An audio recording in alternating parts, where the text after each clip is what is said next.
back here with Michael Raymond, Mr. Heroic Heart himself. Got to get all my buttons in. I did stuff all buttons last time. Yeah. it's like, which I'm sure is, we weren't really having the best time, so. I just wanted to use that. I was out. Yeah. So I was out in nature. Yeah. Good. Yeah. So that was back when you were over. Yeah. All right, I'm just being stupid with the buttons again now. All right. So when we left off, you'd just started speaking to God, basically. But experiences may vary. It was interesting. We spoke in between time where you don't want to sort of sell an experience to somebody that they're not going to have. It'd be like if everybody got on the red Mitsubishis and they were like, "Oh, you will 100% have this." When you're like, no, you're not. It's like, I've been to enough music festivals where people all take the same thing and 3 of them are in the tent because they're seeing dragons and the other one's having the time of their life and 2 of them are in the hills just staring at the lights because they're doing whatever. So we can skip that part. I'm sure people can hit you up closer if they're like, hey, look, do I need to be overly concerned, etc. But so you said you did, it's probably 2 to 5 sessions and that's over the course of, what was it, a week and a half to 2 weeks? Yeah.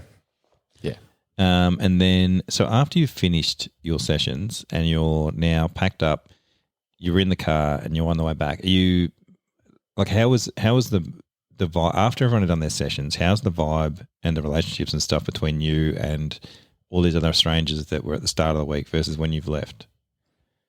Yeah, well, I know those like at recruits. You go through pretty tough experience and you come through it.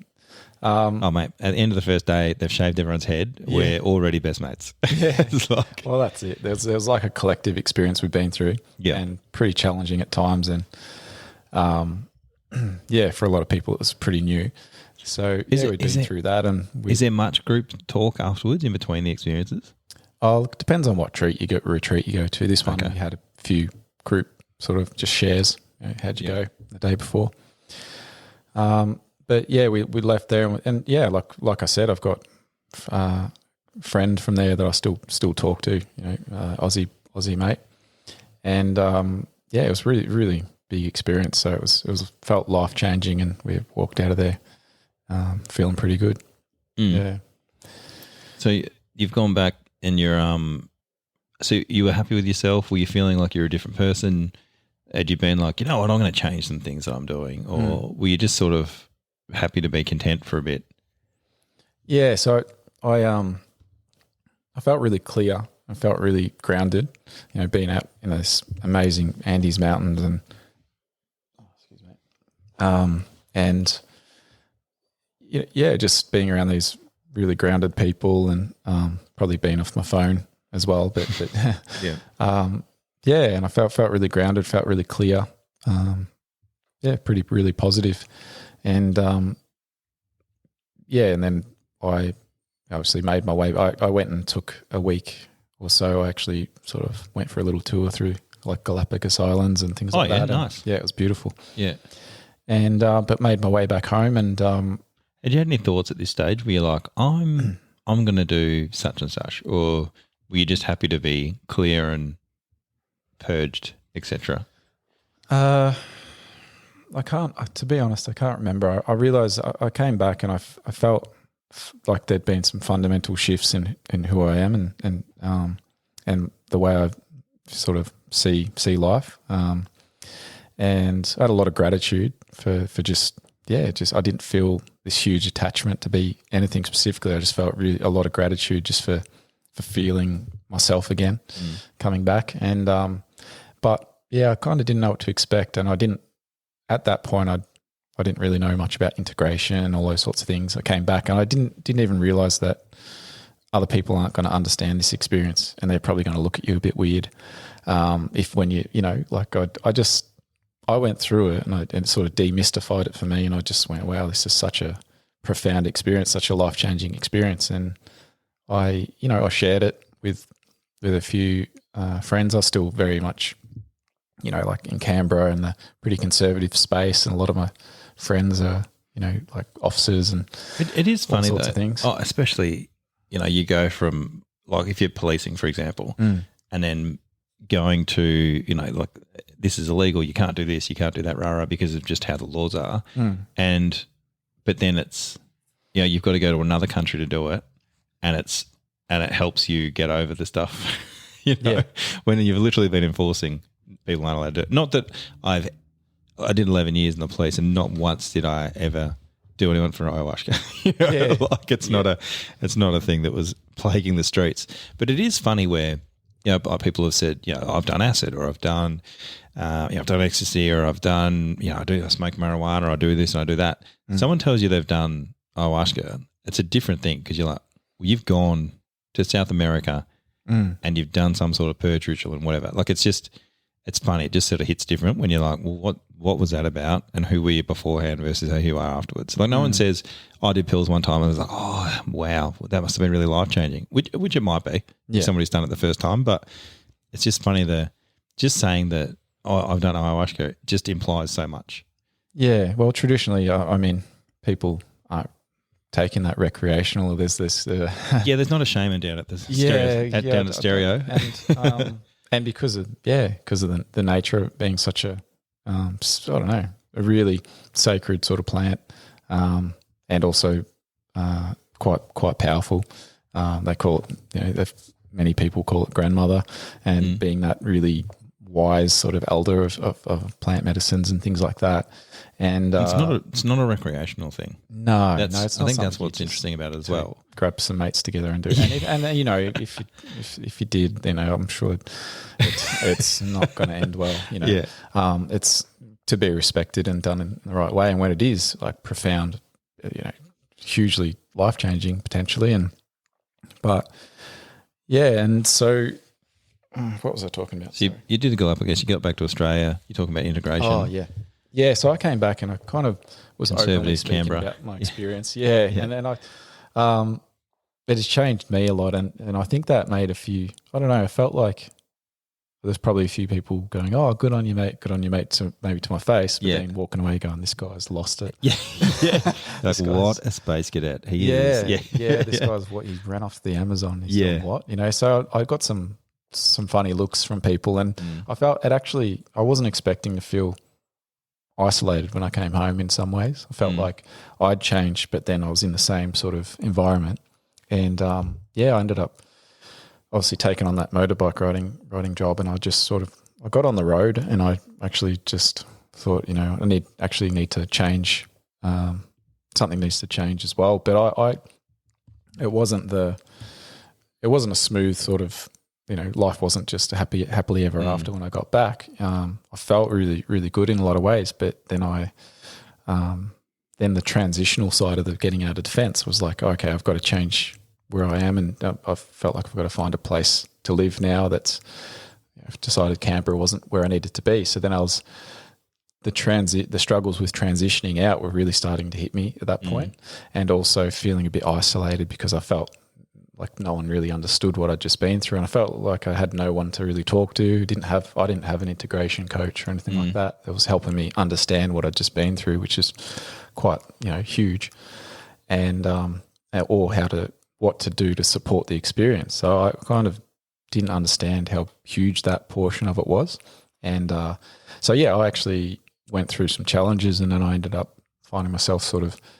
declining a little bit again, not to the same degree, but just in a place where I thought, hey, I learned more about it, and I went, hey, I think I'm going to go back in, and I'm going to really focus on preparation, integration, and had a better understanding about, what to do.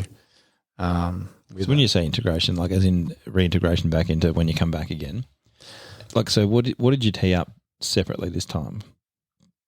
Well, I kind of looked into, I'd set up sort of having sort of support. Like I'd actually got some I'd set up sort of counselling outside of defence. Like as in a normal counsellor, or as in somebody who's... I had like a place that I could speak to that was sort of outside my environment. But not like, what I mean is like just like a standard counsellor, not like a shaman back in Australia. Well, that was the best. Like as in just someone that was outside my community that I could just talk. I wasn't necessarily speaking specifically about that experience, but it was just I just had more support, and I also understood more about what I can do to actually,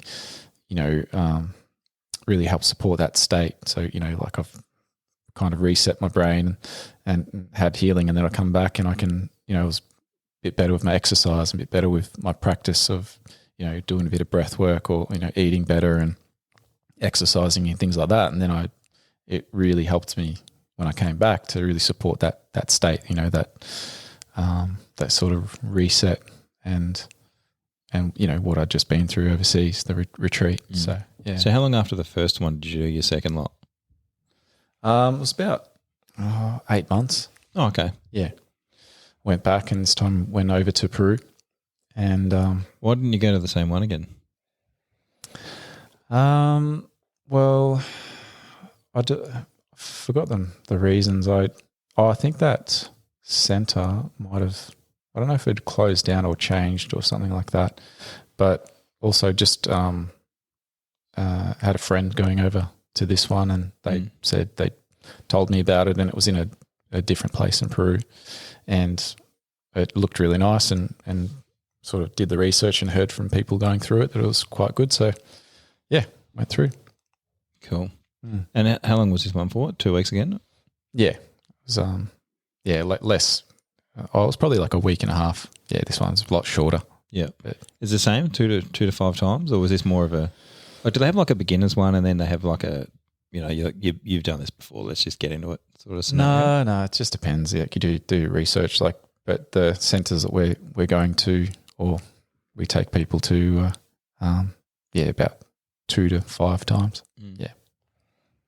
Yeah. Cool. So you went there the second time, and then you've come back to Australia, and then is that when you've at which point did you start going, this is something that I should be able to help other people with? Because you've got back and then what did you start doing then? You started working with Canberra and the government and stuff to reschedule drugs. Is that what you did when you got back? Yeah, so I came back the second time and I just felt like I knew a friend had actually referred me and he said, they're actually after people to share their story about their own journey. And so that prompted me to go, okay, what I'm going to do is share it anonymously. Excuse me. And so, I decided to write my story. I said, I'll share it and then I'll just remain anonymous. And so I wrote it in and I just expected it to be one of many, one of many stories. And it was, but it got a bit of traction. And I had this thing drop in that I want to help the veteran community by sharing this and helping destigmatize, these medicines and help, create a bit of understanding. And so I wrote the story and then at the last minute, I had this thing drop in to me, just whatever, I don't know where it came from, but it just was like, hey, I was sharing about, hey, look, don't have shame around having mental health struggles, because I had battled with the shame of, falling in a heap and struggling mentally. But then I said that in my story. I said, I just want to help with veterans that may be feeling that as well and whatever. But then I wasn't putting my name to the story. I wasn't owning the story. Yep. So I was going to be in public, but I didn't want to be identified with it. Yep. And I went and I looked at it and I was like, what is that? Why don't I want to own this story? It is funny when you're saying you don't want to. You're like, don't feel ashamed, guys. Anonymous. Yeah. Because I'm so ashamed. Yeah, of my exactly. Yeah. Yeah. I felt like I was getting called out on just own it. Yeah. And because I just didn't want that attention. I think that's called character. Character. Yeah. Well, if you're gonna make a bold statement and you don't stand by it, or you won't put your name to it. You know how many people are like, right? When there's that work survey and you're like, my boss is a flog. Yeah. And you're like, mate, for starters, they already know your age group, what area you work in. They know who you are. Yeah. It's like, put your name to it, mate. Yeah. If you're like, yeah. So I just felt this thing. I thought, I really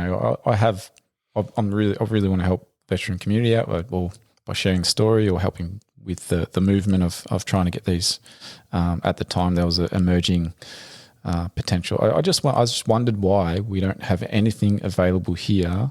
Why I had to travel over to South America to experience, to find this sort of healing. And so I just thought, want to help them get rescheduled here or help with this movement here. And there was an emerging thing of like, hey, let's try and apply to reschedule these psilocybin and MDMA. And so I was really supportive of that. And So that was a big motivation to share the story. And so I shared the story, and then it got a bit of traction. And so that's when I had like the project and news.com and Women's Weekly. That's pretty funny. I was in Women's Weekly. Oh, really? Yeah.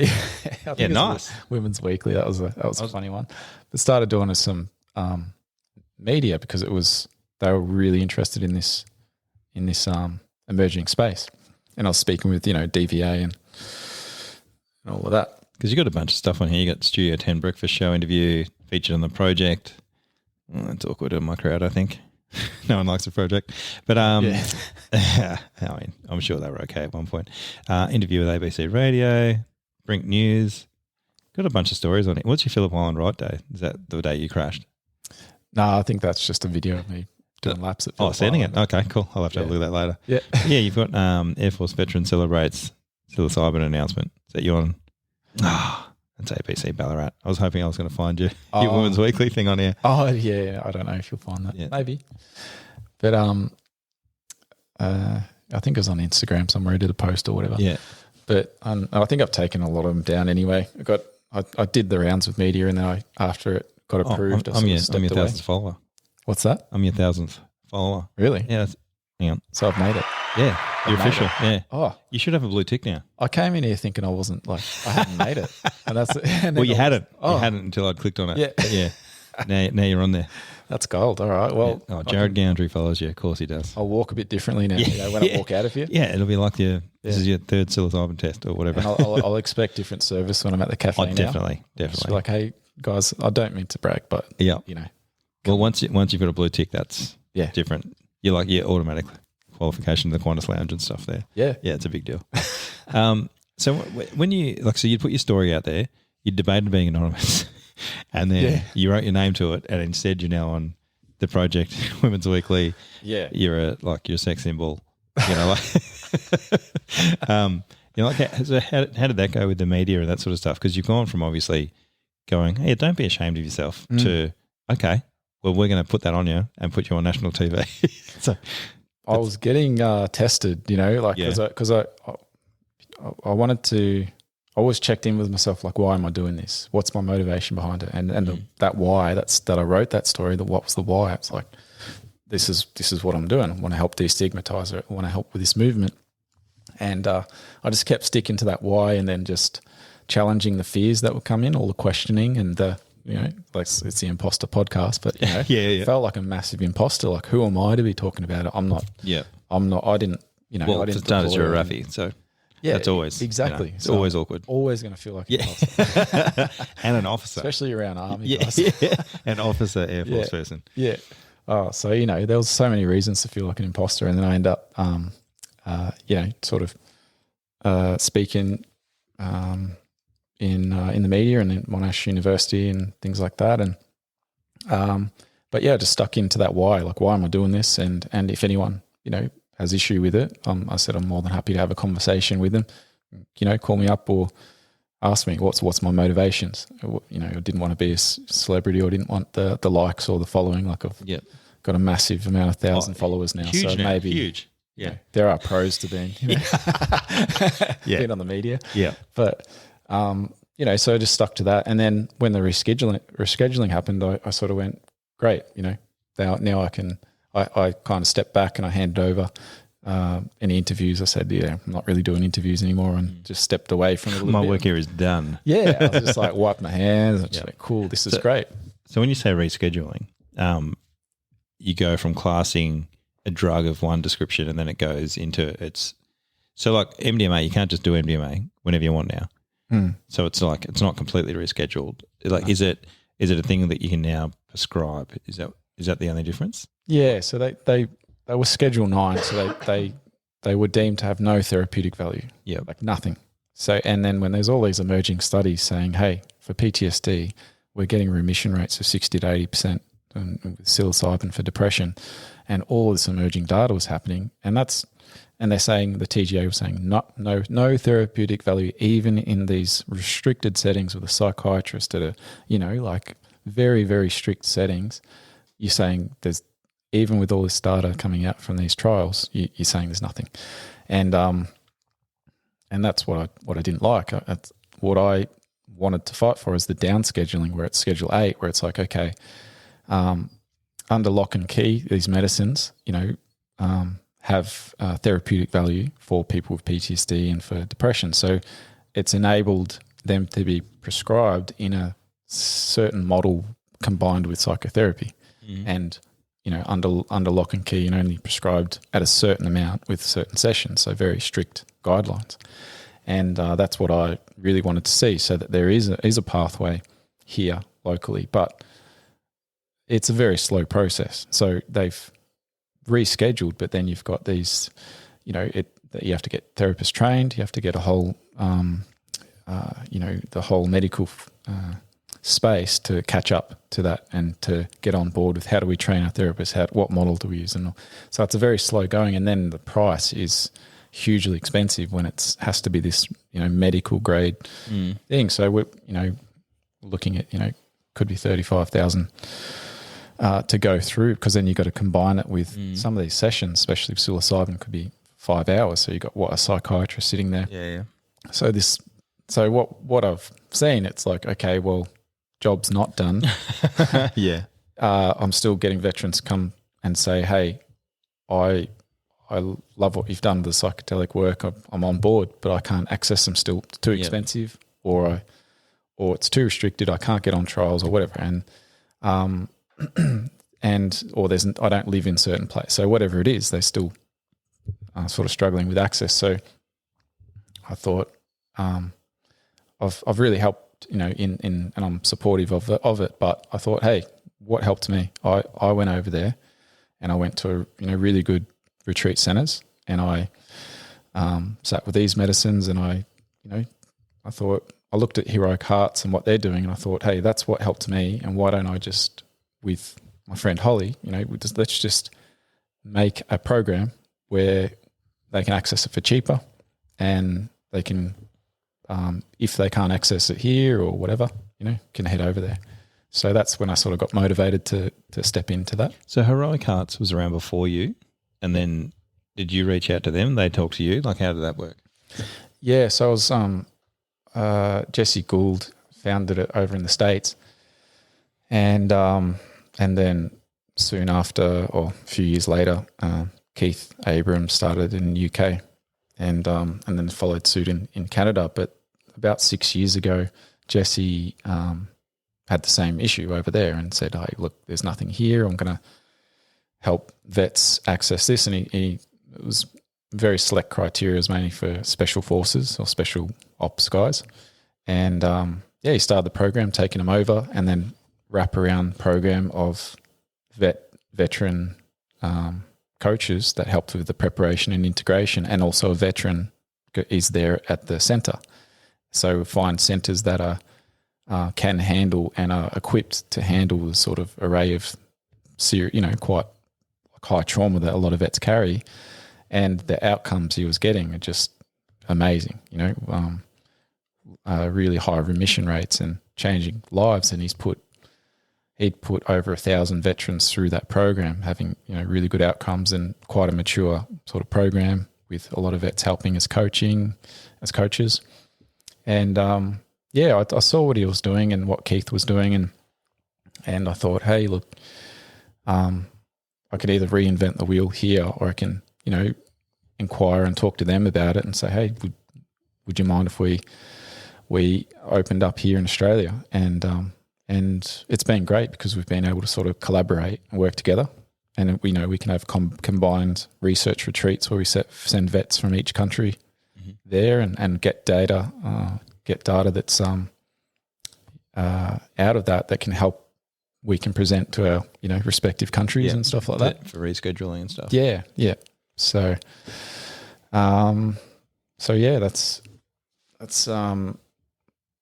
So we ended up starting up Heroic Hearts Project with a friend, Holly, and she's a first responder. So, we've just opened it up for vets and first responders. Mm-hmm. Yeah.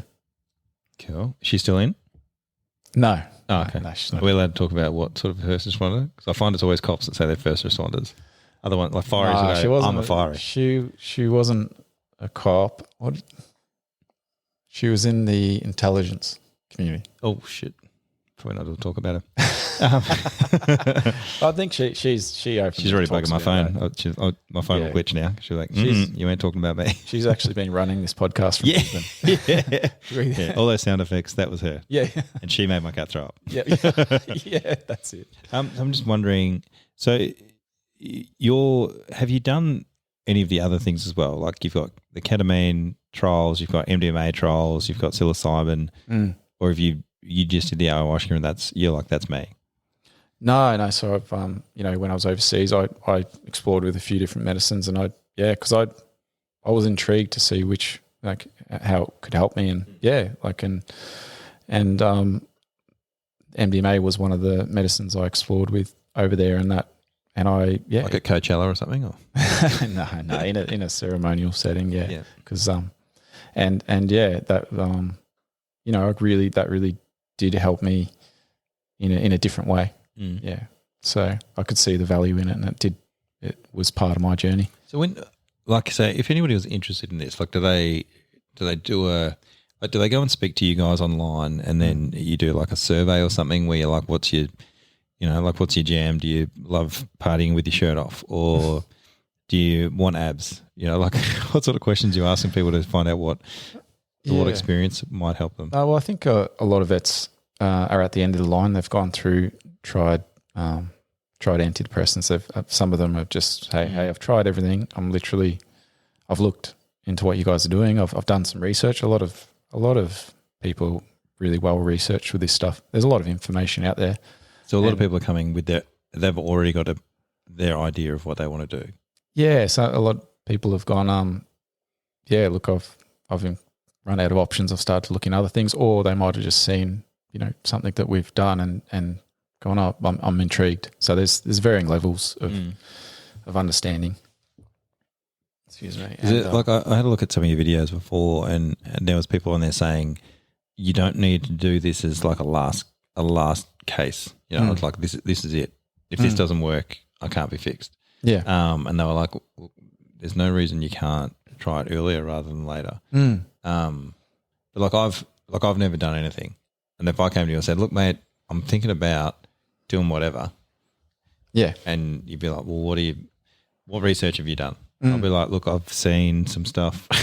I've seen people party on Eckies.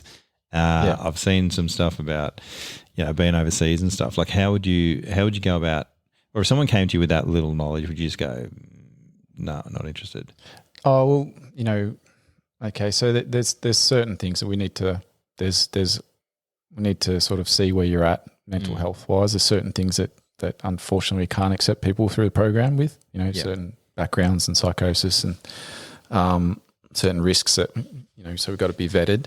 Yep. And then vetted, so medically vetted, and also, vetted in a way that also, the program, there is an element of respect for, we're going over to another country and we're going to a retreat center, very, kind of, there's elements of, respect there where we like to see as well, because it's quite a reciprocative relationship, we want to have these retreat centers where we're giving back when we're over there as well. But so if I came up and I said, look, mate, I'm pretty hyper vigilant and that sort of stuff, but I'm actually just really interested to see what happens.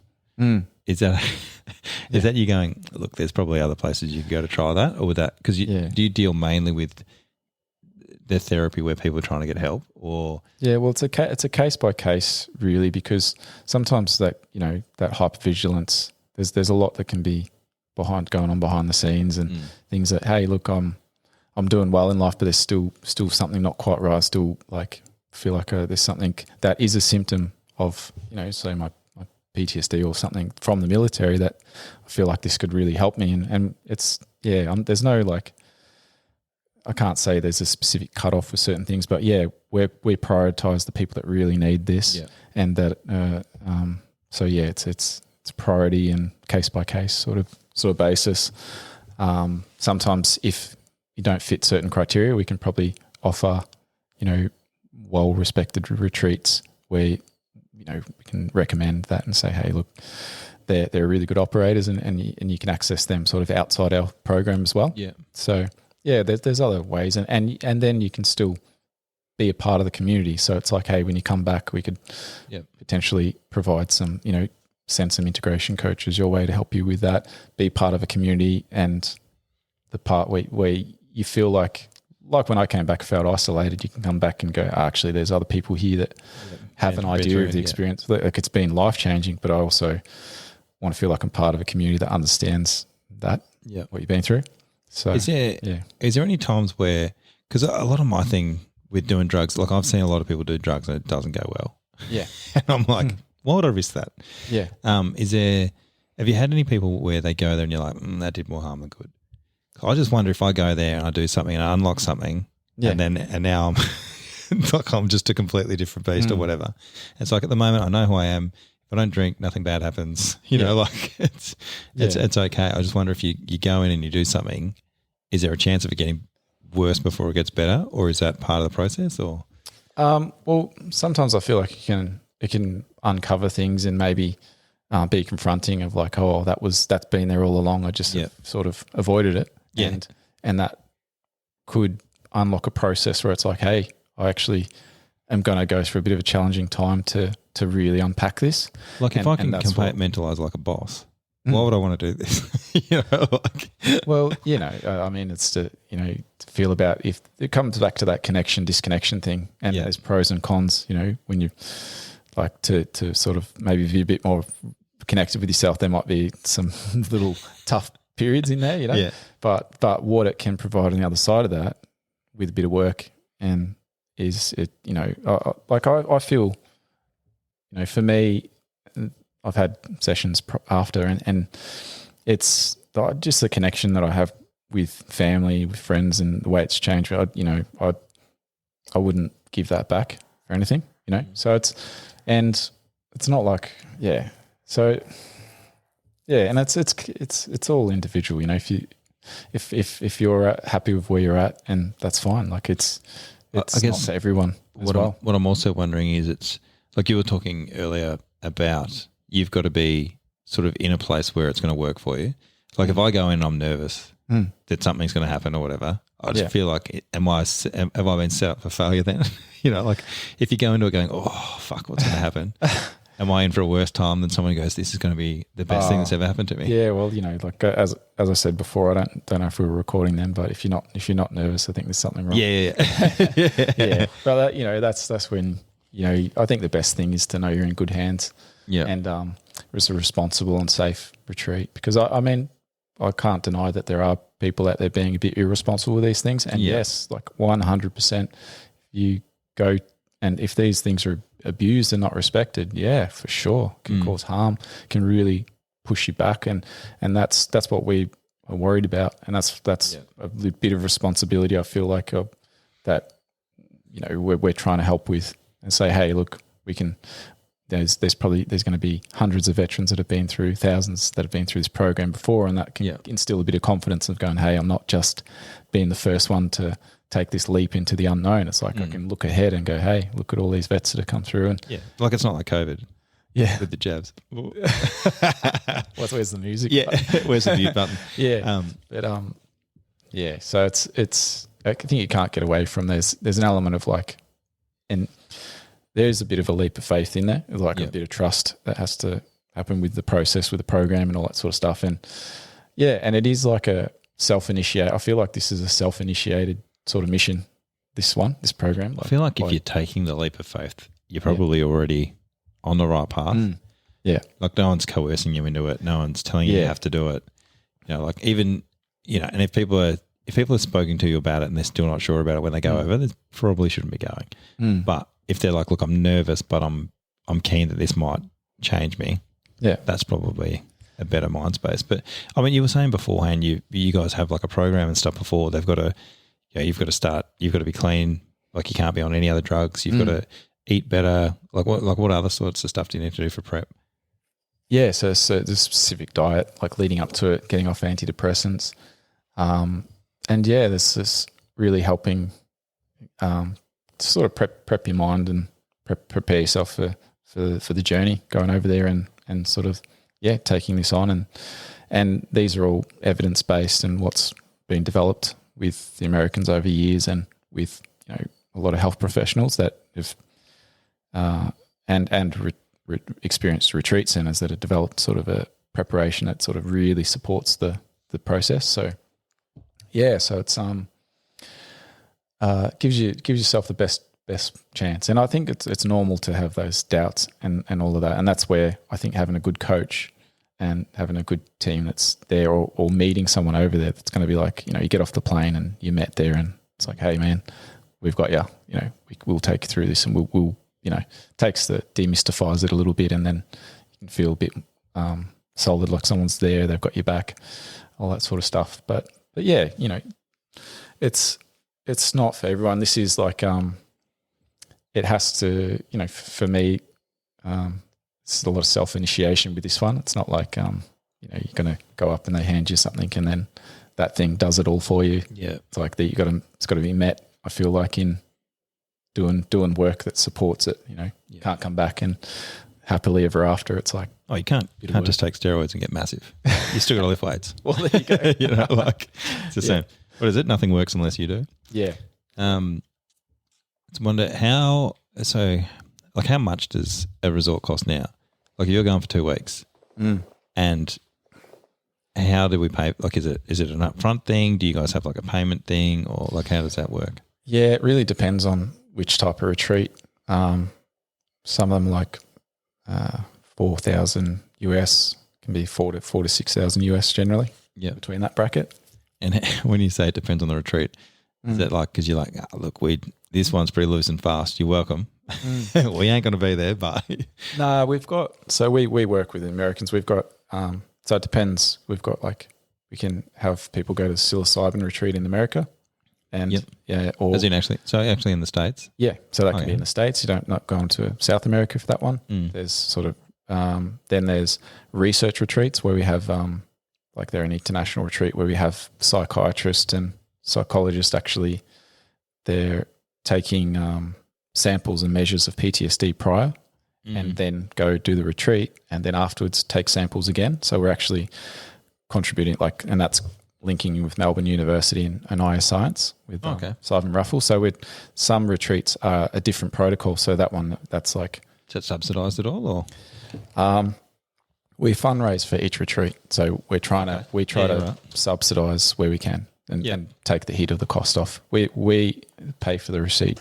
So 4 to 6, 4 to 6, is that subsidised? 4 to 6, yeah, like as in the 4 to 6 grand. Is that subsidised, or is that? Yeah, well, we're only early days, and we're trying to raise funds as much as we can. And if we get really good crowdfunding, we get donors, there's potential that we can have a retreat. Say 50% to 70% sponsored, but that's just a case of getting more donations, getting more donors, and things like that. So we're trying to. You've spoken to Legalise Cannabis Australia. Yeah, I feel like that's. Really? Well, I feel like those. They've got two. Two of them got voted in Victoria. Okay. In the state parliament. Yeah. I mean, we're early days, and want to really have get some runs on the board with a few retreats and things like that. I'm hoping, and then as people get comfortable with us and know what we're about and what we're doing, and how we're doing it, and see the outcomes. We're just sort of building up our social media presence and all that sort of stuff. So, all the boring stuff. Oh, well, now you're over 1,000. You'll be laughing. Oh, like now it's everyone knows. Yeah. Oh, this podcast, it blows everyone up, mate. Yeah. Most people retire after they've been on here.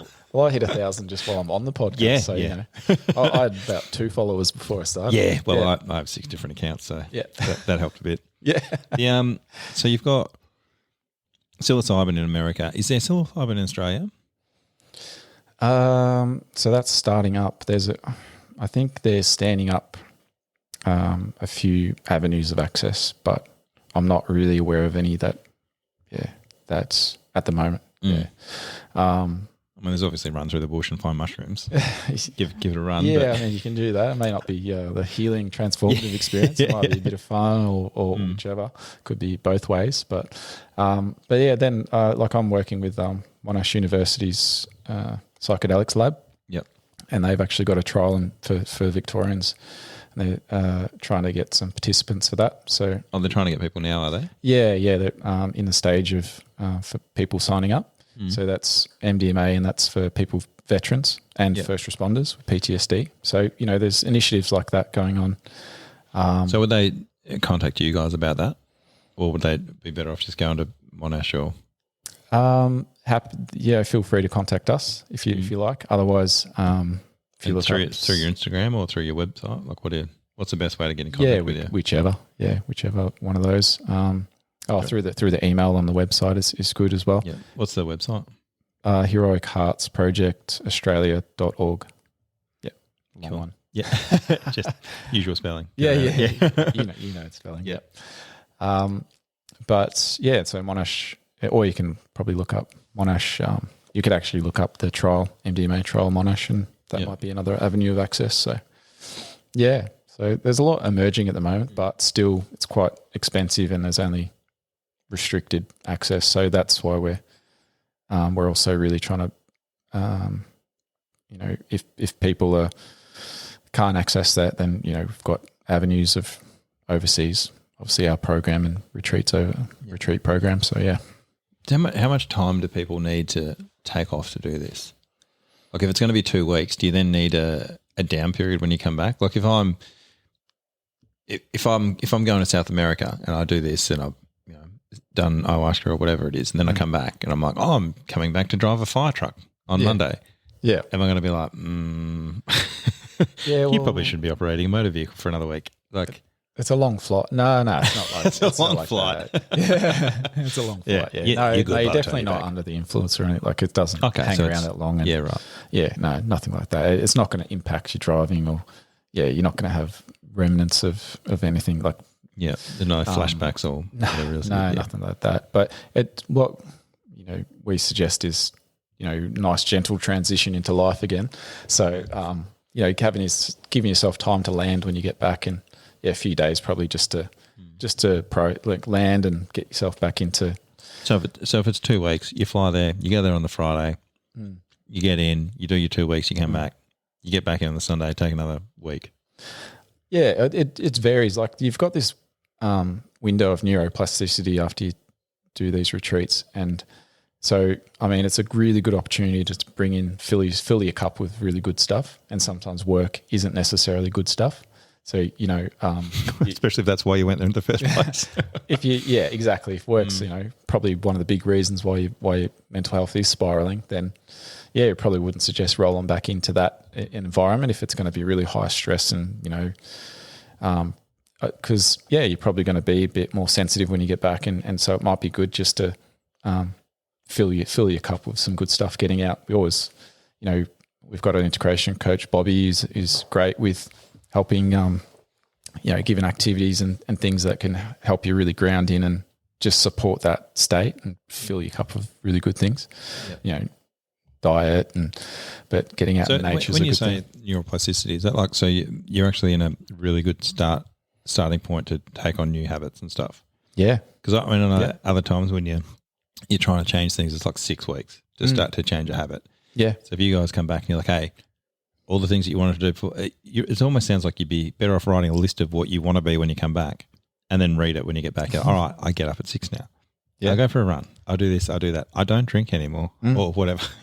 Yeah. That sounds interesting. Well, a lot of people have struggled to quit smoking. I met some guys over there and said, I've tried everything to try and quit smoking and break these really embedded habits, and they said that was the only thing that worked for me. And I'm not saying that's for everyone, but just heard so many accounts of people coming back and going, I did everything to try and break that alcohol habit or break this habit, and come back and that explanation, I forget who said it. I don't know if it's Michael Pollan, but like about the, at the end of the day, the ski fields, how all the skiers are going down the mountains, and you see all these tracks that are embedded in the mountain, right? Yeah. And then the next day, all that fresh snow's fallen, and then there's that opportunity to create these new tracks rather than falling into the old ones. Yep. And that's one of the explanations about how the mind and neuroplasticity after these experiences. So there's that opportunity. Hey, I'm going to actually create this path, and I'm going to really be conscious of everything that I'm doing in life because there is I've sort of reset my baseline of, and they also talk about the default network that is, the default network's like this. It's like a room inside your mind, and this is my way of explaining it, but you can really bounce around and be caught in loops and that spiral negatively and all that sort of stuff. And that's kind of like a thought pattern where you're looping, and you get stuck into that. You just sort of fall back into that room, and they say that with these experiences, it really resets the brain, brings it into sort of balance again. And they've done a lot of studies and scans that sort of show the hemispheres of the brain sort of coming back into balance. So the creative side and the sort of logical side really coming into this balance, and it actually takes offline that default mode network part of the brain, which means that there's real opportunity to go, hey, there's a good chance that if I really stick to it and put in the work when I get back, it's going to carry on, these and help my brain sort of settle into a different way of operating, Well, I literally spoke to someone today about it, and they were saying that their friend did it, and he went there with the sole thing. He was like, I don't want to smoke anymore, and I want to get over my wife cheating on me. And he went there and he did it, and I think he did it. It was like 2 days later, and he was like, it's me done. Like he got back, he never smoked again. Yeah. And he sort of just accepted the fact that that's what had happened and moved on from it. And I was like, that's pretty massive. That's a pretty massive thing.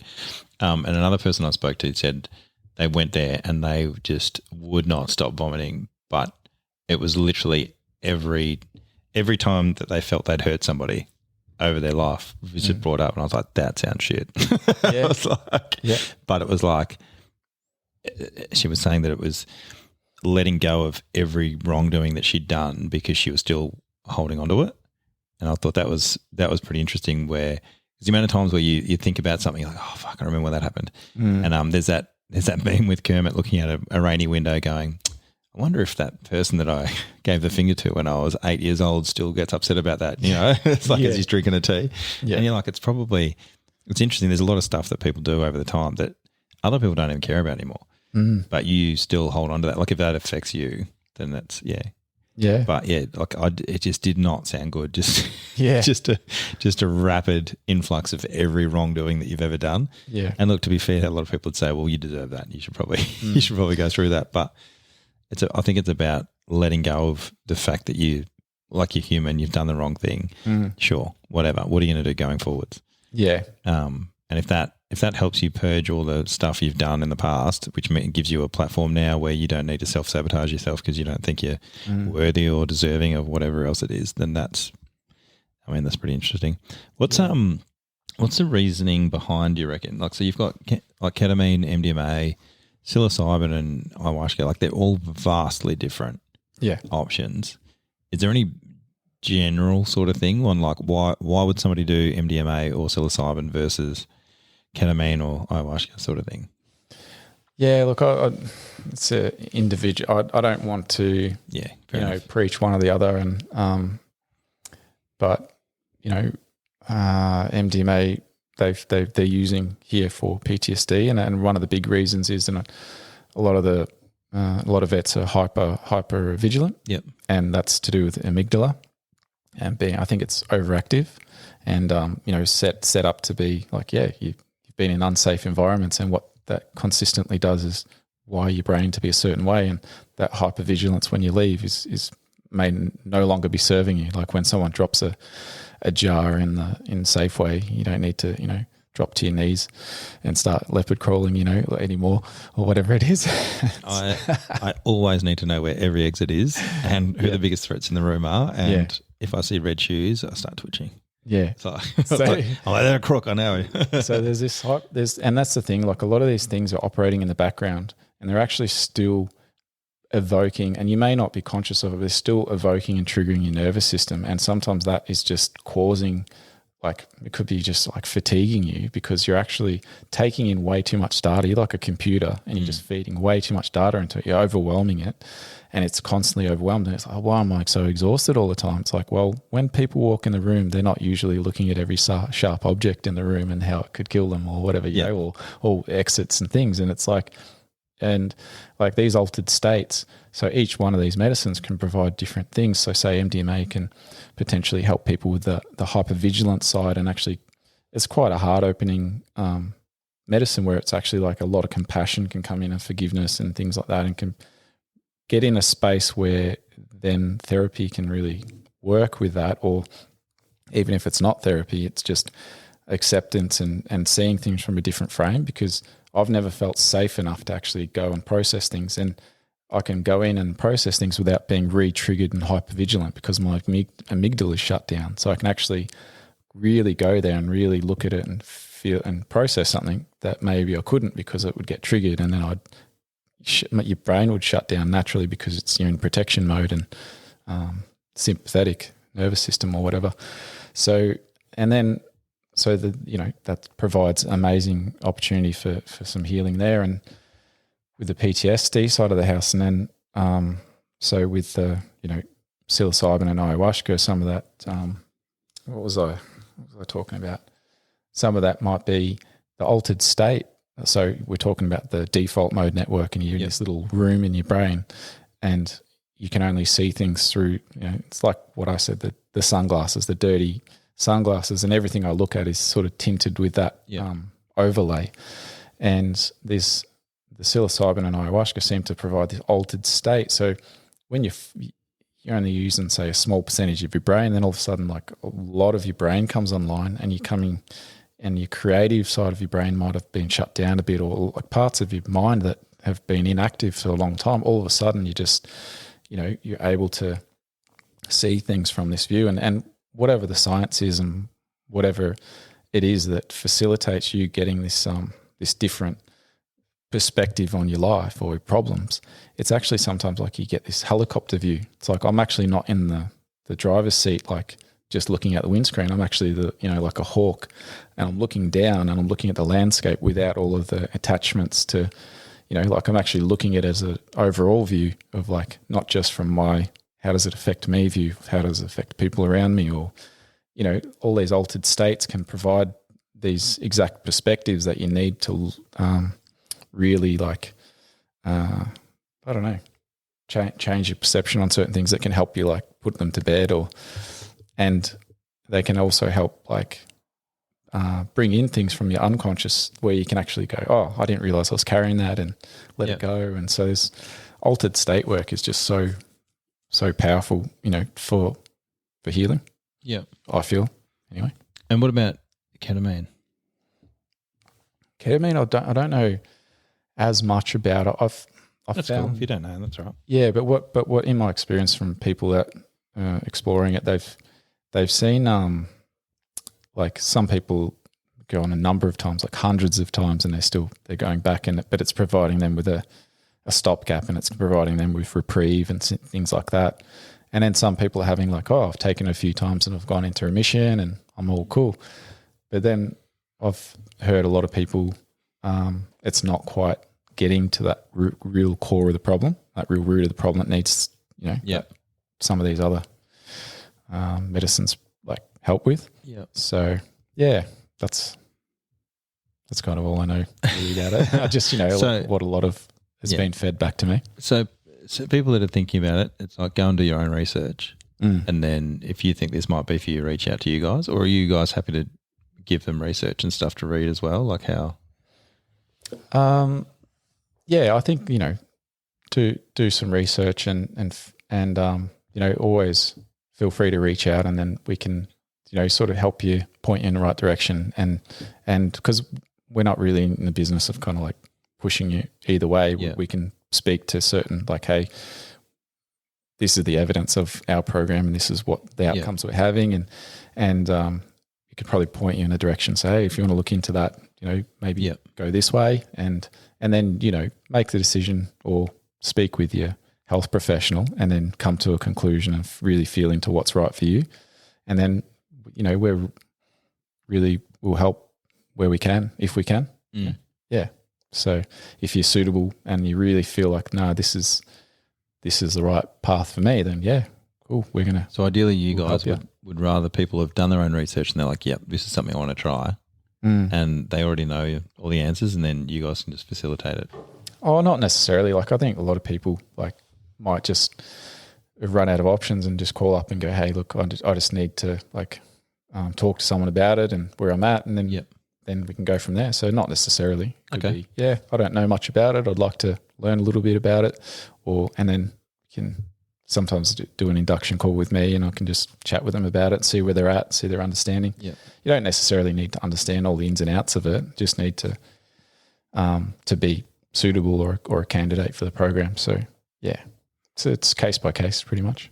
Yeah. Cool. Have you got anything else you want to run through before we cut it away? No, I think we've just about covered it. Oh, is one of the other things, sorry, you've got first responders and vets. Are you open to their families? Is it open to anybody else? Like someone's got trauma, like they've been raped or whatever else it is, and they're a civilian. Is that something you're open to as well? Or yeah, so we're pretty new here, but what's we do have links in, say, America. We've got the Hope Project, and they're very linked in with Heroic Hearts Project, and that's for spouses and families of veterans and first responders, and that's a pathway where they can access it. We've also got a friend in the UK who's running it for sports people, because we've recognised that, hey, look, being a high-level sports person, there's a lot of implications when you've injured yourself and you've come out of that that path. And so it's funny working. So I work for Invictus at the moment, and it's funny the difference. Like when you speak to a whole bunch of like high-level sporting companies and stuff now, and people who have got an injury and they get out, it's similar to like when you get booted for med discharge, and then you've got SF boys who are peak, they're this and that. You're a high-level AFL footballer. You go from 90,000 people watching you play, screaming your name, rah, rah, rah. Like you're at the peak of your, that thing, and then you get out, and the next day you're just a nobody. It's very similar. Yeah, with sporting agencies and military, I've found. Yeah, so we've recognised that that's there's similarities in that journey, but as in the whole identity crisis, like exactly what you've said, and then like, what do I do with myself here? And a lot of them have mental health implications from that, and maybe their life's fallen apart a little bit. Maybe that's supported their family, them and their family, or whatever. So there's also pathways for athletes and things like that. So yeah, there's a few avenues. Yeah, cool, man. Well, I feel like the boys will listen to this, and then half of them will come back and be like, "Hey, can we get him back? We're going to do a round table." So if you're happy to come back, mate, we'll get you back after people have no doubt got a bunch of questions and stuff like that. So yeah, for sure. Yeah, cool, man. We'll have you back on. All right, cheers, man. Thanks very much for hanging out. Yeah, thanks for having me. Cool.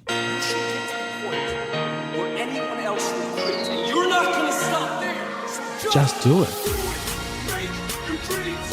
What's the worst that's going to happen? Just do it. Simple.